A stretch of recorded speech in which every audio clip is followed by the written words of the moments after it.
स्वागत है आपका श्री भक्ति ज्ञान चैनल में। एक समय ऐसा आया जब प्रकृति रुष्ट हो गई। अन्न का दाना दुर्लभ, चारों ओर त्राही त्राही मची थी। स्वयं कैलाशपति महादेव भी इस भयंकर घटना से अछूते ना रहे। प्रभु अब सहा नहीं जाता। कई दिन हो गए अन्न का एक कण भी मुख में नहीं गया। प्रभु कंठ सूख कर कांटा हो गए हैं। क्या होगा हमारा? धैर्य रखो गणों, ये परीक्षा की घड़ी है। परंतु ये कैसा विधान, प्रकृति क्यों इतनी निठुर हो गई है? गौरी कहाँ हो तुम? महादेव के मन में एक ही प्रश्न था, आखिर ये सब क्यों हो रहा था? उनकी गौरी, उनकी शक्ति क्यों उनसे और इस संसार से विमुख हो गई? आज जो कथा आप देखने और सुनने जा रहे हैं उसमें आप भगवान शिव और माता पार्वती के बीच चौसर का एक खेल देखेंगे। कुछ दर्शकों को देवी लीलाओं में इस प्रकार के प्रसंग देखकर ये थोड़ा अटपटा भी लगे, परंतु हम आपको बताना चाहेंगे कि ये कथा हमारी प्राचीन पौराणिक धरोहर का एक अंश है, जिसका मुख्य स्रोत स्कंद पुराण के काशी खंड में मिलता है। कैलाश का मनोरम दृश्य, भगवान शिव और माता पार्वती बैठे थे। गौरी, आज मन कुछ उदास हो रहा है, आओ चौसर खेलते हैं। अवश्य स्वामी, परंतु पहले मैं सबके लिए भोजन बना लूं, उसके बाद निश्चय होकर खेलेंगे। अरे गौरी, इस भोजन में क्या रखा है? ये सब तो चलता रहेगा। स्वामी, आपका मन नहीं है तो कोई बात नहीं, परंतु मैं गणों के लिए तो भोजन बना सकती हूँ, उसके बाद हम अवश्य चौसर खेलेंगे। ठीक है गौरी, गौरी जैसी तुम्हारी इच्छा, शीघ्र आओ। पार्वती जी भोजन बनाने चली जाती है। कुछ देर बाद लौटकर शिव जी के पास बैठती है। चौसर बिछा हुआ है, तो बताओ गौरी, दाव पर क्या लगाओगी? दाव पर स्वामी, आप इसे जुआ समझ रहे हैं? अरे नहीं गौरी, पति पत्नी के बीच कैसा जुआ? ये तो बस खेल का रोमांच बढ़ाने के लिए है, आनंद के लिए एक क्रिया मात्र है। देखो, मैं अपना ये त्रिशूल दाव पर लगाता हूँ। अब तुम बताओ, तुम्हारी ओर से क्या है? आपका त्रिशूल? स्वामी, उसके समक्ष मेरे पास ऐसा क्या है? चलिए, मैं अपने ये स्वर्ण आभूषण दाव पर लगाती हूँ। खेल शुरू होता है। पासे फेंके जाते हैं। पार्वती जी कुशलता से खेलती है। धीरे धीरे खेल का रंग बदलने लगा। जल्दी पार्वती जी पहली बाजी जीत जाती है। अरे स्वामी, आप तो अपना त्रिशूल हार गए। कोई बात नहीं गौरी, देखो मैं इसे कैसे वापस जीतता हूँ। अब मैं अपना वासुकी नाग दाव पर लगाता हूँ। आपने वासुकी को भी दाव पर लगा दिया? ठीक है, मैं आपका जीता हुआ त्रिशूल दाव पर लगाती हूँ। खेल फिर से शुरू होता है। पार्वती जी फिर से जीत जाती हैं। स्वामी, ये आप कैसा खेल खेल रहे हैं? देखिए, वासुकी भी मेरे हुए। चलिए, अब ये खेल बंद कर देते हैं, नहीं तो आप शीघ्र ही कंगाल हो जाएंगे। गौरी, मुझे कंगाली का क्या बे? मैं तो वैसे भी दिगंबर हूँ, कपाली हूँ। वैभव तो मेरे लिए तृण समान है। चलो, अब मैं अपना चंद्रमा दाव पर लगाता हूँ। ठीक है स्वामी, जैसी आपकी इच्छा। मैं आपका त्रिशूल और वासुकी दोनों दाव पर लगाती हूँ। पार्वती जी फिर जीत जाती हैं। शिव जी के चेहरे पर अब झुनझुनाहट साफ दिखाई दे रही है। अब मैं अपने नंदी को दाव पर लगाता हूँ। स्वामी, अब तो आपके पास कुछ बहुमूल्य वस्तु ही शेष है। ठीक है, मैंने जो भी आपसे जीता है वह सब दाव पर लगाती हूँ। पार्वती जी एक और बार जीत जाती हैं। शिव जी के पास अब लगभग कुछ नहीं बचा। स्वामी, अब तो आपके पास कुछ नहीं बचा, अब क्या दाव पर लगाएंगे? कौन कहता है मेरे पास कुछ नहीं बचा? ये मेरे रुद्राक्ष देख रही हो? इनके एक एक कण में एक एक ब्रह्मांड बसा हुआ है। इनकी कीमत तुम्हें क्या जानो। अब मैं अपने ये रुद्राक्ष दाव पर लगाती हूँ। स्वामी, यदि ये इतने ही मूल्यवान है तो आपको इन्हें दाव पर नहीं लगाना चाहिए, क्योंकि जीतना तो मुझे ही है। आपकी ये हट उचित नहीं। तुम मेरा उपवास कर रही हो। गौरी, खेलो। अंतिम बार पासे फेंके जाते हैं। पार्वती जी फिर से जीत जाती हैं। शिव जी भी स्तंभ रह जाते हैं। खेल के नियम के अनुसार माँ पार्वती ने भगवान शिव से जीती हुई सारी संपत्ति को धारण कर लिया। त्रिशूल, वासुकी, चंद्र, नंदी और यहाँ तक कि अमूल्य रुद्राक्ष भी। ये कैसा व्यर्थ खेल! इसमें समय नष्ट करने से अच्छा है मैं ध्यान लगाऊं। मुझे नहीं खेलना।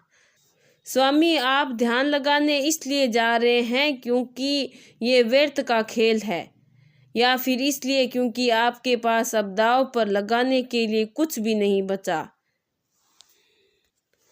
मूर्खतापूर्ण बातें मत करो गौरी, मैं ध्यान लगाने जा रहा हूँ। मुझे कोई भी परेशान ना करे। शिवजी गुस्से में गुफा की ओर चले जाते हैं। पार्वती जी उन्हें जाते हुए देखती है और उनके चेहरे पर दुख और चिंता के भाव हैं। शिवजी गुफा में ध्यान स्थल होने का प्रयास कर रहे हैं पर अशांत है। उसी समय भगवान विष्णु वहां प्रकट होते हैं। महादेव, ये क्या अवस्था बना रखी है आपने? आपको किसने लूट लिया? श्री हरि, अब आप तो हमारा उपवास ना करे। आपकी बहन ने ही हमें कंगाल कर दिया। अब यही शेष रह गया है था कि आप आकर हमारा मजाक उड़ाए। पार्वती जी ने लूटा है आपको। महादेव, ये तो घोर अनर्थ हो गया, परंतु यदि आप चाहे तो मैं आपकी कुछ सहायता कर सकता हूँ। वह कैसे श्री हरि? आपके चौसर खेल का पासा मैं बन जाता हूँ। आप पार्वती के साथ दोबारा चौसर खेलिए और ये मैं सुनिश्चित करूंगा कि इस बार विजय आपकी हो। भगवान शिव के चेहरे पर एक क्षण के लिए चमक आती है, फिर वे कुछ सोचते हैं। ठीक है, जैसी श्री हरि आपकी इच्छा। भगवान विष्णु एक दिव्य पासे का रूप धारण कर लेते हैं। शिवजी उस पासे को लेकर पार्वती जी के पास जाते हैं। गौरी, चलो फिर चौसर की प्रतियोगिता करते हैं। हर बार तुम ही जीतो। चलो दोबारा प्रतियोगिता शुरू करते हैं। जैसी आपकी आज्ञा स्वामी। खेल पुनः प्रारंभ होता है। शिवजी वहीं दिव्य पासे फेंकते हैं। कुछ चालों के बाद पार्वती जी को पासे में कुछ असामान्य का सा प्रतीत होता है। स्वामी, ये पासा कुछ विचित्र सा नहीं लग रहा? जरा दिखाना। पार्वती जी पासे को हाथ में लेती है। उन्हें उसमें विष्णु जी की माया का वास होता है। वह अपनी शक्ति से उस पर दबाव डालती है। रुको पार्वती जी, रुको, ये मैं हूँ। मुझे पता है आप दोनों मेरे साथ छल कर रहे हैं। स्वामी, आप माया का प्रयोग स्वयं आदि माया के विरुद्ध करेंगे, ये आपने उचित नहीं किया। अरे पार्वती, इसमें क्या लुब्ध होने की बात है? इस दुनिया में क्या है जो माया नहीं? ये चौसर का खेल पहले ही माया था। इसमें मैंने थोड़ी सी और माया का प्रयोग कर दिया तो इसमें आपत्ति ही क्या है? हमारे चारों ओर जो तुम देख सकती हो वह सब माया ही तो है। तो आपके लिए मैं भी माया हूँ। मेरा प्रेम, मेरी सेवा, ये प्रकृति, ये भोजन, सब माया। पार्वती, तुम्हें एक बात बताओ, हम माया से जितनी दूर रह सके उतना ही उत्तम है। ये बदलते मौसम, अग्नि का ताप, वायु का प्रवाह, ये भोजन जो तुम बनाती हो और हम खाते हैं, ये सब माया ही तो है। और इस माया को हम अपने से जितना दूर रखें उतना ही अच्छा है। इससे वैराग्य उत्पन्न होता है जो मोक्ष का मार्ग। स्वामी, आप ये सब जानते हुए कह रहे हैं। जिसे आप माया कहकर तिरस्कृत कर रहे हैं वह मैं ही हूँ। मैं ही तो प्रकृति हूँ। मैं ही अन्नपूर्णा, मैं ही जीवन का आधार हूँ। यदि आपको भोजन की अहमियत नहीं, इस प्रकृति का कोई मोल नहीं, तो ठीक है। पार्वती जी के स्वर में गहरा दुख और निश्चय। यदि माया से इतना ही दूर रहना चाहते हैं, मैं स्वयं ही लुप्त हो जाती हूँ। इस अन्न का, इस प्रकृति का, इन नदियों की धारा का, इन बदलते मौसमों का, यदि इन सब का आपको कोई महत्व ही नहीं, तो स्वामी, आपको कोई अधिकार नहीं है कि आप इन सब का लाभ उठाए।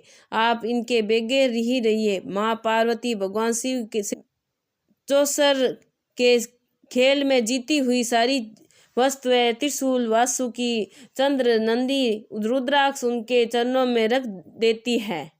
लीजिए अपनी वस्तुएं। मुझे इनकी कोई लालसा नहीं है, मैं तो प्रेम और सम्मान की भूखी थी।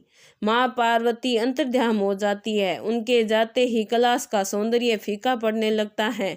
गौरी रुको, ये तुमने क्या किया? माँ पार्वती के अंतर्ध्यान होते ही सृष्टि का चक्र थमने लगा। पृथ्वी का घूमना बंद हो गया। ब्रह्मांड में स्थिरता आ गई। सारी प्रकृति लुप्त होने लगी। नदियाँ, झरने, तालाब सब सूख गए। सारी फसलें बर्बाद हो गई। अन्न का एक एक दाना अदृश्य हो गया। वायु ने बहना बंद कर दिया। मणिद्वीप का अत्यंत भव्य और प्रकाशमान दृश्य डाकनी और योगिनी माँ पार्वती का स्वागत कर रही हैं, जो अब एक राजेश्वरी के रूप में सिंहासन पर विराजमान है। आइए माता, अपने लोक पधारिए। यहाँ के निवासियों को आपका वर्षों से इंतजार था। माता, आप इस संपूर्ण ब्रह्मांड की स्वामिनी हैं। राजा राजेश्वरी, आपने हमें अपने चरणों की सेवा करने का जो अवसर दिया है, इससे बड़ा सौभाग्य और क्या होगा। माता, अब आप कृपा करें और हमेशा हमारे साथ ही रहे। हम आपको वचन देते हैं, हम आपको कैलाश की या उस पीड़ा की स्मृति कभी नहीं आने देंगे। मणिद्वीप आनंद से लहरा उठता है। दूसरी ओर पृथ्वी का हाहाकार मच उठा।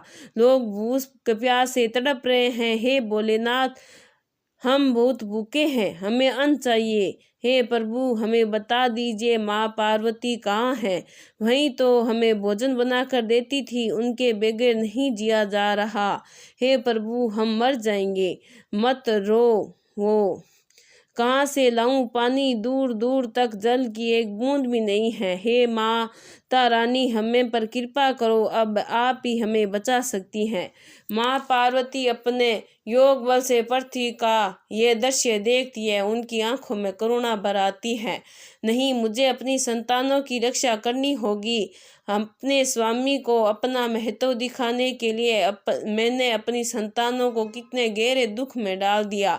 ये मैंने क्या किया? माता, आप चिंतित लग रही हैं। क्या हुआ? डाकनी, योगिनी, मुझे पृथ्वी पर जाना होगा। मेरी संतानें कष्ट में हैं। नहीं माता, हमें छोड़कर मत जाइए, आप यहीं रहिए। ये पृथ्वीवासी आपके प्रेम के योग्य नहीं। पुत्री, उनका अपराध नहीं, मुझे जाना ही होगा। अगर तुम चाहो तो मेरे साथ चल सकती हो। ठीक है माता, हम कितने सौभाग्यशाली हैं, हमें आपके साथ पृथ्वी पर चलने का अवसर मिलेगा। माँ पार्वती डाकनी और योगिनी के साथ पृथ्वी की ओर प्रस्थान करती है। काशी नगरी में अवतरित होती है। काशी में लोग भूख से बेहाल। एक व्यक्ति निराशा में चिल्ला रहा था, हे भगवान, कहाँ से मिलेगा भोजन? हे माता रानी, हे जगदम्बे, मुझे भोजन दीजिए वरना मैं मर जाऊंगा। उसी समय माँ पार्वती, जो अब अन्नपूर्णा के रूप में है, अपने दिव्य तेज के साथ प्रकट होती है। हे काशी वासियों, मैं इस बात से अवगत हूँ कि यहाँ अकाल पड़ा हुआ है, यहाँ के वासी भूख से तड़प रहे हैं, तो मैंने ये निर्णय लिया है कि मैं यहाँ अपनी रसोई सजाऊंगी। कोई संकोच ना करे, जिसे जितना भोजन चाहिए उसे मैं स्वयं दूंगी। लोग आश्चर्य और आशा से उन्हें देखते हैं। हे देवी, आप कौन हैं? आप साक्षात देवी लग रही हैं। हमें भोजन की बहुत आवश्यकता है। मैं हूँ अन्नपूर्णा। सभी लोग घुटनों पर बैठकर हाथ जोड़ लेते हैं। जय माँ अन्नपूर्णा, जय माँ अन्नपूर्णा। आप सबसे दयालु हो देवी, आपकी सदा ही जय हो। माँ अन्नपूर्णा के संकेत पर एक विशाल रसोई घर प्रकट होता है। विभिन्न प्रकार के व्यंजन तैयार होते हैं।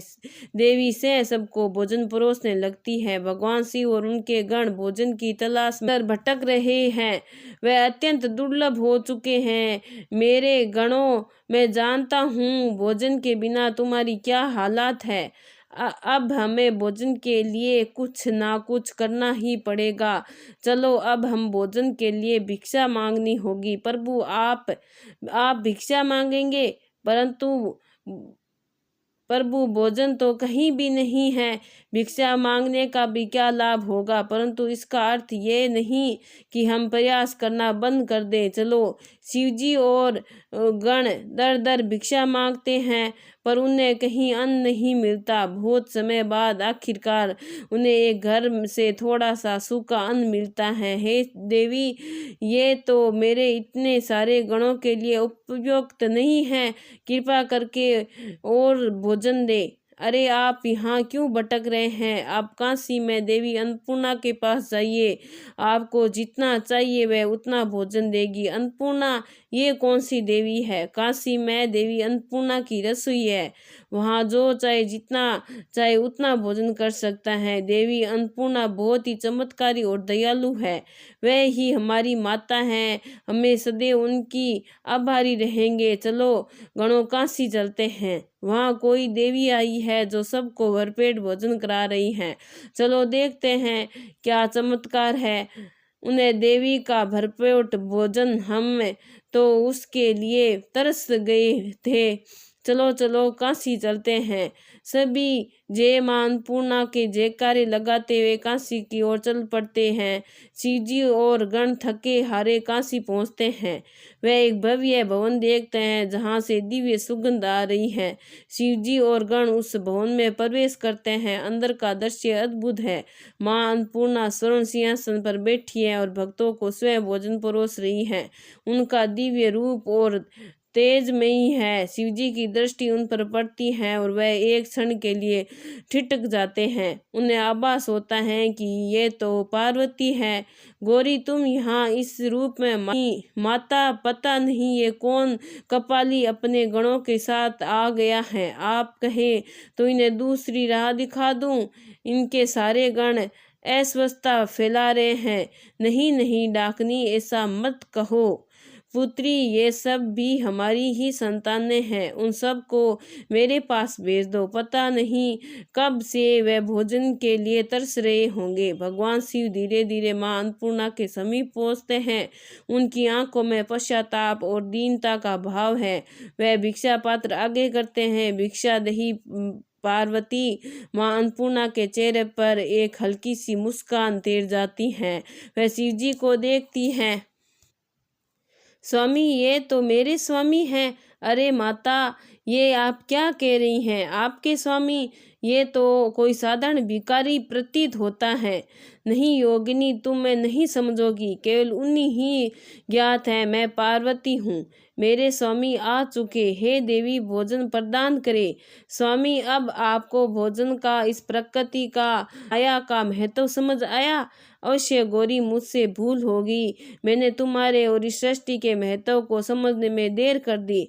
अब तुम अपने वचन के अनुसार मुझे और मेरे इन भूखे गणों को उतना ही भोजन करो जितनी हमें आवश्यकता है। मां अन्नपूर्णा स्वयं उठकर भगवान शिव और उनके सभी गणों को प्रेम पूर्वक भरपेट भोजन परोसती हैं। सभी तृप्त होकर जय मां अन्नपूर्णा के नारे लगाते हैं और इसी प्रकार भगवान शिव को अन्न और माया अर्थात प्रकृति के वास्तविक महत्व का ज्ञान हुआ। माँ पार्वती अन्नपूर्णा के रूप में अपनी लीला समाप्त कर भगवान शिव के साथ कैलाश की और लौट आई। उनके साथ डाकनी और योगिनी भी कैलाश पर निवास करने लगी। ये कथा हमें ये सिखाती है कि प्रकृति का हर तत्व पूजनीय है और उसका तिरस्कार स्वयं जीवन का तिरस्कार है। अगर आपको मेरी यह कहानी अच्छी लगी है तो लाइक सब्सक्राइब जरूर करें। बहुत बहुत धन्यवाद।